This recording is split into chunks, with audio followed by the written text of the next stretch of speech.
right, who wants to hear about high-octane adventures and the latest and greatest on the motor scene? It's time to rev it up with John and Jess on Joy 1340. Welcome back to Rev It Up with John and Jess on Joy 1340 AM and 98.7 FM. And we're getting started here. It's pre-recorded here, but we have a monster snowstorm, and people just absolutely suck on driving. I just got to say that right now.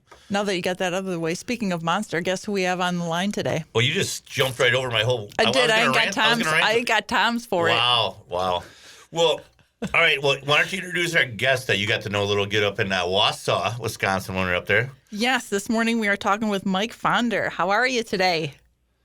Hey, I'm great. The ground is already shaking, and I'm in Iowa, and you're in Wisconsin with the snow. Yeah, you skipped out of here. A lot of people don't know, but you are from Wisconsin. So yes, I am. I'm from up by Green Bay, and been my whole life. Lived in a few other places, but yeah, I've made Wisconsin my home. And is that where you crazy. Have you permanent residence when you're not traveling around the country? You know what? The last time my wife and I'm a pancreatic cancer survivor of 8.5 years.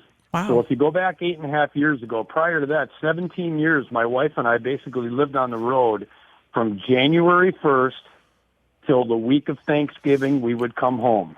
Wow, that is a long time. Consistently we would do monster truck shows January, February, March, and April. And the rest of the year, we did county fairs, state fairs, racetracks, festivals, and pretty crazy. Worked with carnival operators and traveled all over the place, at least in the United States we did. So as far as our listeners and followers go, who we are talking with this morning is not only I'm going to call you one of the legends, because every time I see you guys and get introduced to more of you guys, I consider you a legend. And some of the icons that I grew up with is Mike Fonder, who actually did a lot of years with Fred Schaefer at the Barefoot Racing Team, and now is with Monster Truck Nitro Tours. And we got a chance to follow them and film with them up in Wausau, Wisconsin earlier this summer. And we are actually coordinating with them to bring them to a Motor Mania show and coordinate them with 2023 and moving on. And you guys just put on a great show. You're a great promoter and a great announcer. I just love how you get the crowd going too. Jess, you worked with him for a little bit on the Wausau show too. Yeah, he's very good at what he does. Yeah, I love how you keep the crowd entertained in that. Mm-hmm. It's 35 years, and I've learned as an announcer, your job is to not only educate but entertain the crowd at the same time. Yeah, it's a monster truck show, but you got to get the crowd involved. Yes, and that's hard sometimes. It flows into other motorsports. You see certain stock car announcers that are really good at it too. That can get the crowd into it, and then you go to other stock car tracks, and it's just boring. Yeah, that is one big thing that we have noticed over the years with us doing our own shows and being part of motorsports for a long time.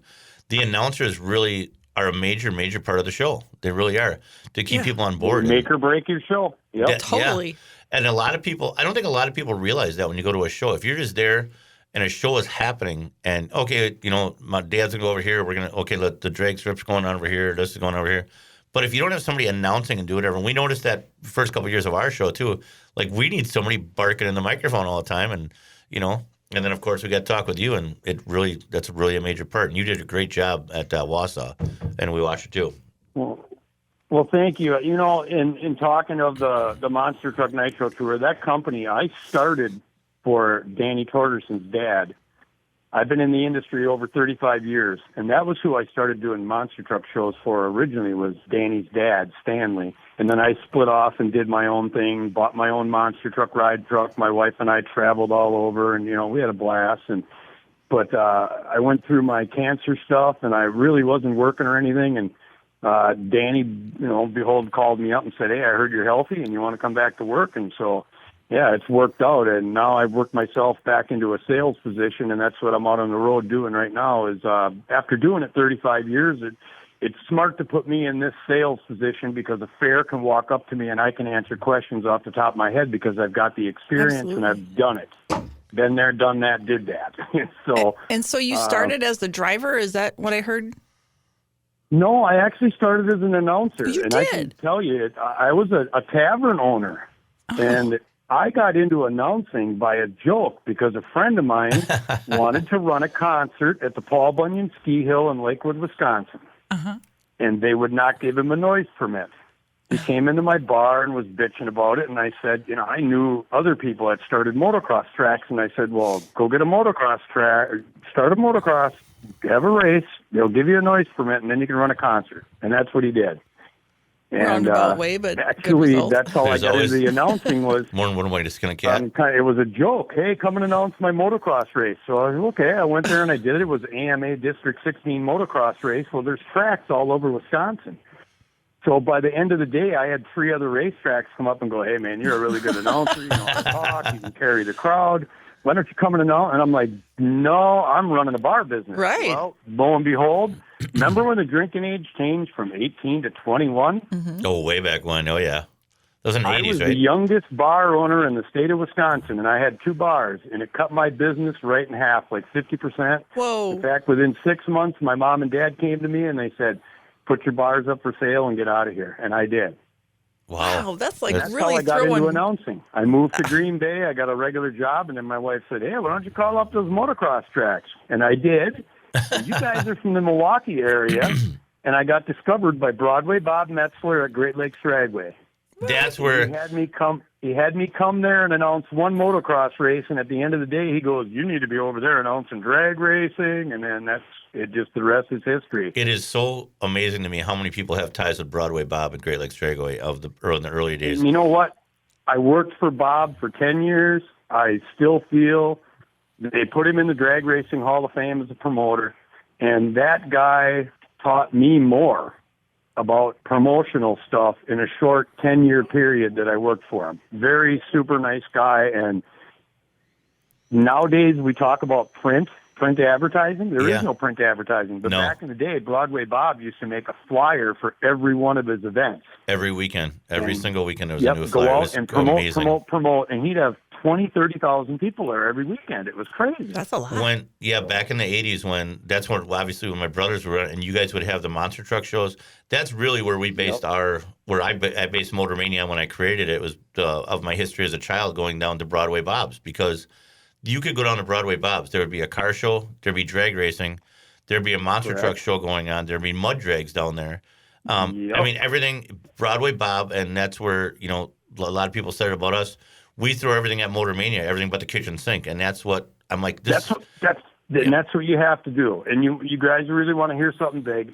The company I'm working with, Amp Live Events right now, there used to be the Pen to Point series events that went around the United States. Oh yeah, for sure. Well, we are partnered with Triple B Motorsports out of Minnesota, and they James just bought Frachana, 4 right? more monster trucks. Yep, that's James's group, right?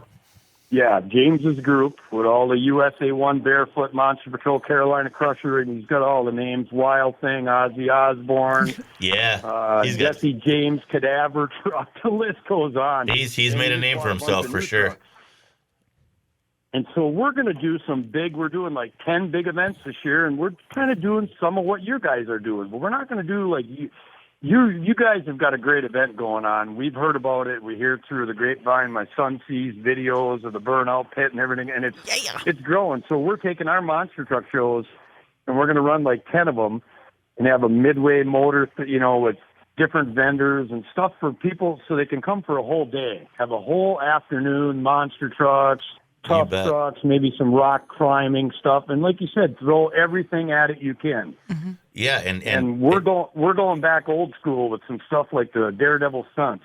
The dynamite box that a guy crawls in and blows himself up. What? That is just. I mean, I remember watching that when I was a kid. That was Jess and I think I showed you. We kind of have a local guy here who's pretty much trying to be the old Daredevil. I'm trying to think. What was the guy that always go? Not Arnie Armfons, but the guy who used to jump the cars in a cardboard box at in the midway thing there, Mike. I'm trying to think of his name. I know there's so many guys. The one guy who would always travel around the country with the monster truck show. And I am of no help here. Yeah, well, we have Russ Lorbecky, who's trying to do a couple things like that locally here, who's a stock car driver and a figure 8 driver, but great guy. But I mean, it's definitely something we want to do, and that's why we want to add you guys to us and kind of coordinate this before we start taking our stuff around the country too. It's what needs to be done. People go sun up to sundown at a show. It's a lot of fun. We get a little tired after just a 16 I hours. need a nap. But if you can put enough together to entertain people for a whole afternoon where you've got stuff going on at different times, it's a great bang for a buck, like the event you guys are doing. And of course, the monster truck shows that we do, we've been in business for over 35 years, and we do about 60 to 100 markets a year. Last year was a little thin yet, coming out of COVID. We're picking up. Yep. I got a list with me. We did 62 markets last year, and each of those markets we did 2 to 3 shows. So we did about 300 performances. That's a lot. And plus, we're back at the Costa Mesa Fair, the OC Fair in Los Angeles, California. We've been doing that for 7 years, and we do 5 days of monster trucks there. Wow, really? And so, yeah. So how much? That's a big fair. That fair goes on for like almost, I think it's 22 days. That's a long 22 days of fair. Oh my God, I would probably die. You'd probably die. I'd have so many. Think of Los Angeles. There's 13 million people there. I Yeah, know I that is suppose. just crazy. Yeah, and they've got. Yeah. Can you imagine if there was a fair for 22 days in Wisconsin with all the cheese curds and beer and everything everybody drinks up here? I would People gain 75 pounds in 22 I can days. tell you guys, I just did the International Association of Fairs and Expos in Indianapolis, and I talked with the Wisconsin State Fair. Yeah. And hopefully we're going to bring some monster truck rides there this year to the fair. I've also talked to the Minnesota Fair, and I'm here at the Iowa Convention. So that's something else our company does is we also, if you have an event, and, you know, that's the bad thing for some of these county fairs that are smaller, we can't afford to go put a monster truck ride truck there for the whole fair. Sure. Right. Just doing monster truck rides if they only have 20,000 people attend the fair. Well, and that's one of the biggest things I'd like to touch base on, too. Another one that you're out there promoting. So what we want to let the listeners and followers know that you can actually get a hold of Mike, through Nitro Tour, and you can actually, whatever event you're having on, whether it's a fair or an event that you're renting on, whatever, you can call them and get either a 2-truck, show or a 4-truck show for a certain fee, and you can actually buy a show to have in your own backyard or wherever you're going to do. For like my birthday? Yeah, you could have. Yeah, we could have. There you go. Well, that's something that's I'm so happy to be back out doing this. The fair convention scene is because I'm now actually back with a company that's got the money and the marketing and everything in place that I can offer fairs. Hey, I will sell you a show, or I will co-pro a show with you, or I'll rent your grandstands and I'll put on the show and you don't take no risk and you sell concessions. May it be beer, pop, hamburgers, hot dogs, Like, sign me up for that. popcorn, cotton candy, snow cones. But it affords a fair to now have a monster truck show where before, because some of these fairs they don't have it in their budget. Oh, the Right. My budgets are cheapest so tight. monster truck show is $17,500. That's what you mentioned. That's 2 some coin. monster trucks and a ride truck. Right, and you have to got make to sure. put some type of filler act, so you maybe have like a 1-hour show at a fair. I mean, from there, most fairs go with a $30,000 show or more. Well, as a promoter, you have the filler acts, so you go through and again, this is for people that a lot of people just show up with their kids and they watch it. They don't really know how the show works or how it's put together. So, and Jess was that was one of the, she's been watching the shows for years, but the first one, real good one behind the scenes where she got to learn a lot was in Wausau with Mike and those guys. Mm-hmm. So you go through and do your freestyle or whatever first, and then you take your break. And the filler show you had up in Wausau was a really, really fun one. You brought a tough truck event back, which I haven't seen that in a long time. That was fun. The one you did up there in Wausau, that was great. The tough truck guys. Yep, we had a few pro trucks, but a majority of those trucks were street machines. A car, a van, or a truck, and with a seat belt and a helmet, and you make sure the battery is secure in case they do flip over off a jump. But the crowd loves it. It's fun. Yeah, and it's something that we're bringing back. And like you said, I've been around for so long now that's the thing is you network and you make relationships even outside of the monster truck world to get other filler side acts. May it be jet cars, daredevil stunt guys. Right now I'm working with a bunch of guys that we're going to do a suspended globe of death on fire. Suspended globe of death, did you just say? Yes, it's gonna on hang fire. from a crane, and we're gonna chain 2 monster trucks to it. Yeah. Let's do it. Put motorcycles inside of it, and then they're going to do their globe ride, and then we light it on fire. Take my money. Let's go. Take my money. Yeah. You know what? in our society right now, people, I hate to say it, even when they go to auto racing and everything else, they want to see somebody crash. You know what I mean? They want to see that on the edge. True. And that's... You and I talked about this morning, that it is social media. Social media is out there. Social media is out there. So when we have with our media side of our company, the most views we get is when something starts on fire, somebody crashes, or mullet machine breaks the axle off of there, at our show and then stops the whole drag strip. That gets the most views. I mean, you can have $1 million show car. See them build, and everybody's like, yeah, okay, whatever. They just keep flipping and scrolling. But all of a sudden, oh, look at that thing's on fire. Look at, and then they'll stop, and everybody watches it and shares it. So you need to bring that back. I mean, that's what we always went for. Whoever broke their truck or rolled it over, or, how Monster Truck started, So now, can you tell me what a jet car is? I've never heard of that. Well, it's just what you're seeing at the drag strips. You're seeing these cars were built back in the day, and then they started doing exhibition car burns. One of the Doug Rose with the Green Mamba, may he rest in peace, he crashed just a few years ago, up in the UP. He crashed the Green Mamba there. But that guy traveled around with like Airplane Freddie Sibley, too, who we kind of say is the godfather of jet car racing and whatnot. And those guys raced them back in the day, and then they started building these big monstrous jet cars where they strap a car, a bus, or a van on it, and you burn it. You do a jet car burn. Yeah.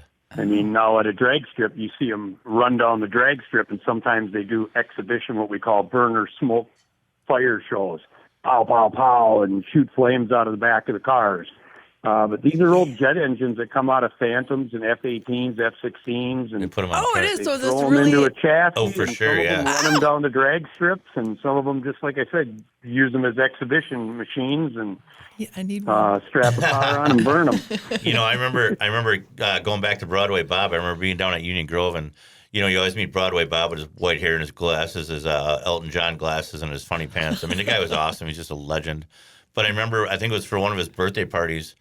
I don't know if it was Art. Correct me if I'm wrong. Was it Art Arfons that had one of the jet cars? Okay, I remember him being there and getting autographs signed as a kid, and he drove through the pits with the car, and Bob was sitting on the front nose while the jet car was going, and he's just waving in the crowd. Really? Yeah, the guy was awesome. I mean, it was just and that's what kids only see it on videos. Like, oh yeah, they don't really pay attention, but if they can see it again, and it's just like.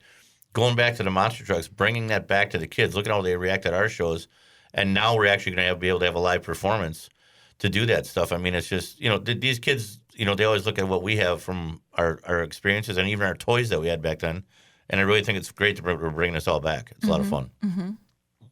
Count me in. Yeah, the industry is changed. Of course, monster trucks are super popular right now. You've seen them on TV for the last 10 years. Monster Jam's been on the So kids are just totally, and with us, it's all about a family-orientated show. We want people to come there, bring their kids, and have a good time, and have a monster truck ride for the kids. Sometimes mom and dad ride with them, and it's evolved.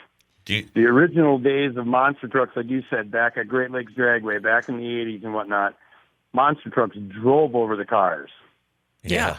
And crushed them. And then they evolved to where a few of them were jumping over them. And then, if you took a monster truck from that era, a leaf spring straight frame rail, and you tried to do what these guys are doing now, you'd break your back on the first jump. Yeah. So the technology's come so far, and it's pretty cool, but it costs a lot of money to keep them going, running them, and now everybody wants us to run just like Monster Jam and kill the trucks and trash them, and you can't do that. I mean, those guys, they own them. And that's a show that they guarantee, and it's cool. I mean, don't get me wrong. I watch Monster Jam myself yet just to see what the next new trick's going to be. Sure. Oh, for sure. I mean, and do you think? I mean, we go through, and we got a couple good friends and acquaintances. Obviously, you work for Schaefer, and you know Kramer, and Chandler, Bigfoot, and all those guys. Did you ever think way back when this all came out? I mean, we're in 2023 that somebody with a big jacked up monster truck that'd be $1 billion industry these days. And it's still, it's crazy. I really got started in this industry full time in like 89, 90, and 91, and even back then. In 91, I remember being with Dennis Anderson on the road, Grave we would digger. always joke around and, hey, how are we going to make a living at this? And now look, Now look at us. how many years later, Joke's on you. he's retired. His kids are racing monster trucks. And, and people kind of scoffed on Dennis for selling out the Monster Jam. But, you can't scoff because he got such a good deal that he set up for life, and his kids got a job. And so you can't blame the guy. No, not in the least. Everybody's got their opinions. I mean, I respect all those guys. What Dennis has done for the sport, every one of them, there's always going to be the argument, of course, who's the best, who's the king, and all that other stuff. Each one of them are the, from Dennis to Fred to Bob Chandler, they're all kings and legends, and they all made their own statements on the industry. Even the Jeff Dane and King Kong, those guys, they did all that stuff and made it what it is today. So I think there shouldn't be any arguments. They all deserve a prop. Big congrats on that. And now, Mike, I don't know if I read correctly. Are you part of production too? That's something else I can, state a little bit about is over my career, I kind of started out as an announcer. And then actually, probably 3 years in, I became what was called a production coordinator, where I basically line up everything for the show. They give me the arena, and I have to find dirt and equipment and junk cars and a painter. And if we're having a filler act that has pyro, I have to get those type permits and an occupational permit from the city that we're going to for the venue. People don't understand that. If you have an attendance over so many thousand people, you have to have an occupational permit. No and of course, pressure you at have all liability there. insurance and take care of that with the building. So, I did a production coordinator job for many, many years. And from there, I worked myself into a producer, where I show up at the show and tell everybody what to do now. Yeah, that's a good seat to be in. I like Well-deserved and earned. that's a good The seat to be in. manual labor's less. Right. So But if you do a show, say you're doing just a Saturday show, and you're coming up and they got to set up the dirt mounds and everything that we saw coming up, how many days ahead of schedule do they start prepping to do this? sometimes people don't know this. It's within like a day, 24 hours. Really? Wow. They'll give us the arena. We have to haul the dirt in, do the show, and sometimes the date of that show, that's why you'll see us immediately after the show. We have to tear everything out and be gone by like midnight. All the dirt mounds, everything got to be out of there. And I go to Albany, New York, I'll give you for instance. We have to go in on top of the hockey arena with the board. We take the ends of the boards. We leave the rest of the hockey arena up, the boards and the glass. Okay. And we go in there and we put down what's called homicide, then plywood, plastic, plywood, straw, put the dirt on top of it, build your track, run your monster truck show, rip that all back out, and the next day they're playing NHL hockey again. I don't even want to know how many times one guy didn't do their job and it put just a monkey wrench in everything. Oh, been there, done that. Yep, or equipment break or something. I mean, I remember being in Topeka, Kansas, and the forklift broke at 12:30 at night, and thank God the guy answered his phone and brought me another forklift. Nice. Wow, that is.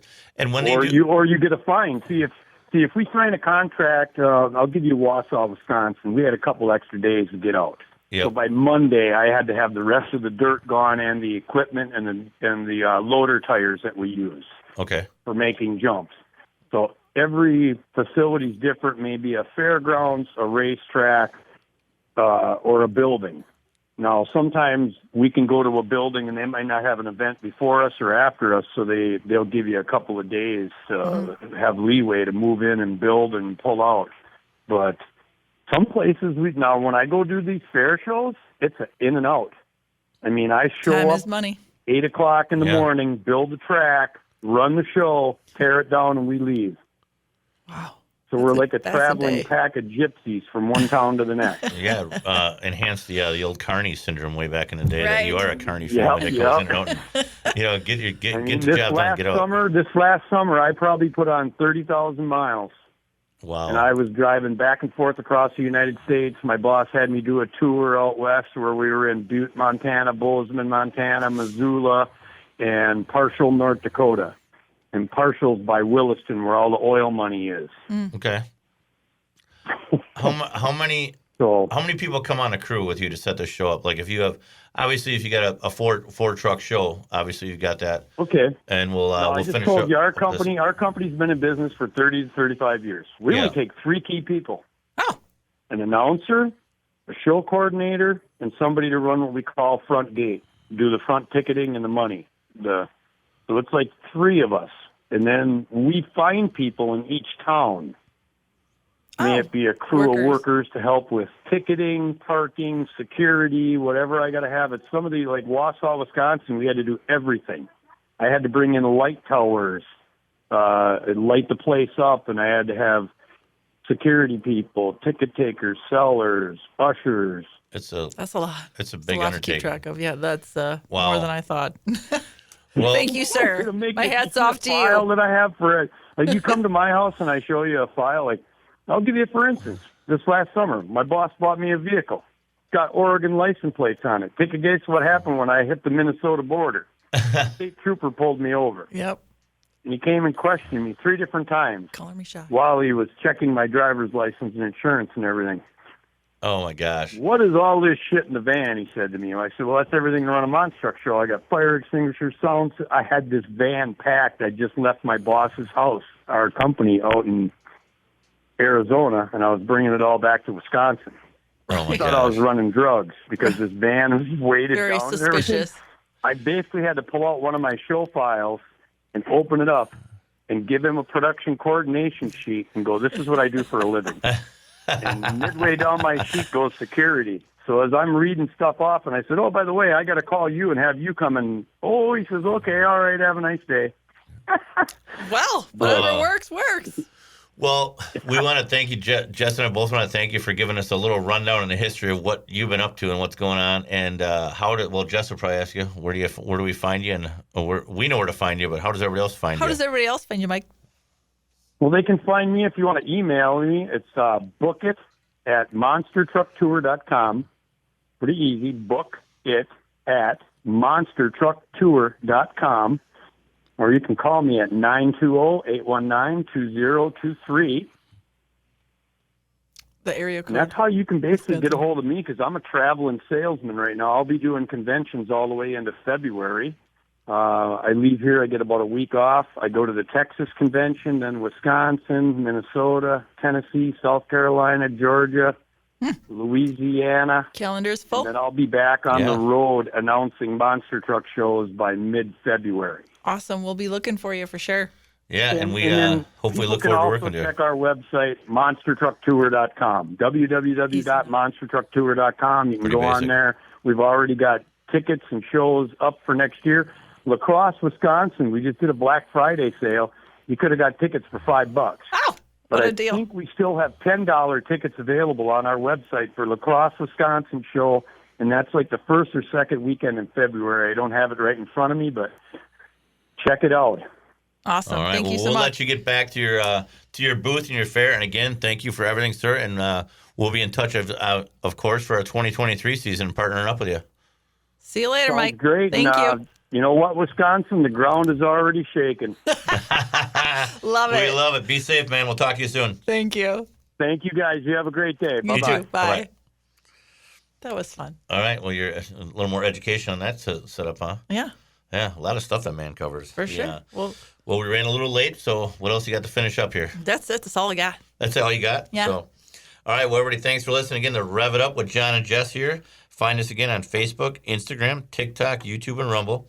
Upload any picture of videos of motorized events to our media page. As you can see, everybody's starting to follow and share lately on the motormania.com. Mm-hmm. And if you got any questions for either John or Jess, you know ourselves, and obviously our emails are on there, john@themotormania.com or jess@themotormania.com. And we're going to get out of here and drive again a lovely snowstorm.